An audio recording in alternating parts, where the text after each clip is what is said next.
बुद्रुक गावचे ज्येष्ठ नागरिक काकांना आणि आमचे जगुदादा मित्र आज व्यायामासाठी मला जाताना भेटत असले. मी निघालो होतो घाटावरती, पण काय झालं, दैवयोगानं आज सायकल माझी पंक्चर झाली. त्यामुळे कदाचित त्यांच्यासोबत व्यायाम करण्यास मला आज योग आला. तसा मी यांच्यासोबत सुरुवातीपासून व्यायाम करतो, पण सायकल येऊन नव्हतो. पण आज सायकल पंक्चर झाल्यामुळे आला योग आला. तर आज आपण अण्णांच्याकडे जाणून घेऊया. अण्णा, तुम्ही एवढ्या वर्ष झालं व्यायाम करताय, म्हणजे किती वर्षापासून तुमचा व्यायाम चालू आहे आणि तुम्हाला व्यायाम करून काय वाटतंय सांगा जरा, दोन शब्द आपले. आम्ही जवळजवळ 20 ते 22 वर्ष व्यायाम करतो. व्यायाम केल्यामुळं शरीर तंदुरुस्त राहतंय, दिवसभर एकदम फ्रेश वाटतंय, काय आळस वाटत नाही आणि दुखण्याचा कुठला त्रास जाणवत नाही. आणि तुम्ही आता इतक्या वर्ष झालं व्यायाम करताय ना, तर तुम्ही तरुणांसाठी काय सांगू शकाल किंवा तिने व्यायाम करावा, किती वाजता उठावं, किंवा काय त्यांच्या म्हणजे त्यांना एक संदेश काय द्याल तुम्ही?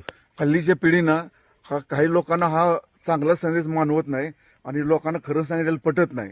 त्यामुळं जवान पिढीने किंवा तरुण पिढीनं आली सकाळचे व्यायाम करून आपली तब्येतीसाठी किंवा आपल्या भावी आयुष्याच्या सुखासाठी चांगलं आदर्श घेऊन मार्गदर्शन करावं, हीच माझी अपेक्षा आहे. अण्णा, तुम्हाला आतापर्यंत तुम्ही किती वर्ष झालं व्यायाम करताय आणि तुमच्यासोबत आतापर्यंत सुरुवातीला व्यायामाला किती लोक होती आणि आता तुमच्यासोबत किती लोक शिल्लक राहिले व्यायामासाठी? आम्ही सुरुवातीला जवळजवळ आमचे जुने मित्र डॉक्टर चव्हाण साहेब आणि आम्ही जवळ 22 वर्षापासून व्यायाम करत होतो. डॉक्टर नवीन असताना मी त्यांना 4:30 वाजता उठवा जायचो. ते माझ्यावर रागावायचे, तरी पण माझ्या शब्दाला किंमत देऊन त्याने मला कधी नकार दिला नाही. आणि आम्ही जवळ एक मुठीनं कमीत कमी 10 वर्ष एक साथ व्यायाम करत होतो. व्यायाम म्हणजे काय, मी माझ्या वयाच्या मानानं मी काव्यात व्यायाम करतो. मी काही पैलवानच्या जे तालमीतले पैलवान व्यायाम करतात, जोर बैठक आहे, ही मला वयानुसार मी करू शकत नाही. मी काव्यात व्यायाम करून माझी तब्येत ठणठणीत राखली. धन्यवाद अण्णा.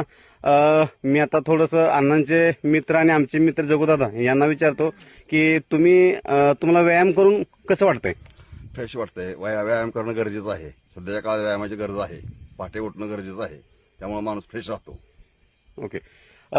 तुम्ही व्यायाम सुरू केल्यानंतर तुम्हाला काय तब्येतीचे काय तुम्हाला त्रास सुरू झालेत किंवा धाप लागणं वगैरे असं काय? त्रास काहीच जाणवत नाही. फ्रेशच राहतोय. म्हणजे तुम्हाला असं वाटतं की आपण गरजेचं आहे, व्यायाम करणं गरजेचं आहे. बघा, तुम्ही पाठीमागं सगळा निसर्ग सौंदर्य बघत असाल की अशा आल्हाददायक वातावरणामध्ये म्हणजे मिनी महाबळेश्वरमध्ये हे आमचे गोटी बुद्रुकचे ज्येष्ठ नागरिक रोज पहाटे 5ला उठून 6ला घरी जातात.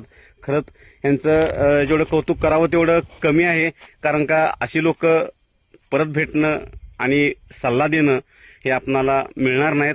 तर ह्या सगळ्यांचा आपण आदर्श ठेवावा असं मला वाटतं. जय हिंद.